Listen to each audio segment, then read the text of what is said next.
তারা রাত কাটায় তাদের প্রভুর সন্তুষ্টি ছিল অন্তর্বর্তীকালীন সরকার 15 মাস 18 মাস তারা ছিলেন, আর তার আগে 15 বছর। এই দুই সময়ে দুটো কাজ হয়েছে। একটা হচ্ছে যে 15 বছরের দুর্নীতি হয়েছে, আর এই 15 মাস বা 18 মাসে ভুল নীতি। বিগত সরকার আমাদের স্বাস্থ্য খাতে যে সেক্টর ওয়াইড প্ল্যান আমরা করতাম, সেই সেক্টর প্রোগ্রামটাকে হঠাৎ করে বন্ধ করে দেয়। এটা বড় একটা নীতিগত সিদ্ধান্ত ছিল। এর বিপরীতে কিভাবে আমাদের প্রোগ্রাম প্ল্যানিং হবে সেটারও কোনো নীতি তারা দিতে পারেনি। না দেওয়ার ফলে আজকে আপনারা দেখেছেন টিকা ক্রয়ের ক্ষেত্রে এবং টিকাদান কর্মসূচির ক্ষেত্রে বিগত অন্তর্বর্তী সরকারি সময় ব্যর্থতা এবং ব্যত্যয় হয়েছে। ফলে আমরা এবার সমস্যা দেখলাম, আমরা দ্রুত গতিতে সেটাকে নিয়ন্ত্রণে আনতে পেরেছি।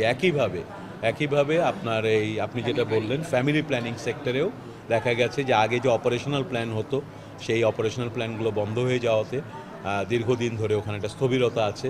আমরা ইতিমধ্যে এটা নিয়ে কাজ করছি। খুব দ্রুতই আমরা এই ফ্যামিলি প্ল্যানিংয়ের উপকরণের জন্য যা যা করা লাগে সেগুলো করব। গতকালকেও আমরা মন্ত্রণালয়ে এগুলো নিয়ে আলোচনা করেছি।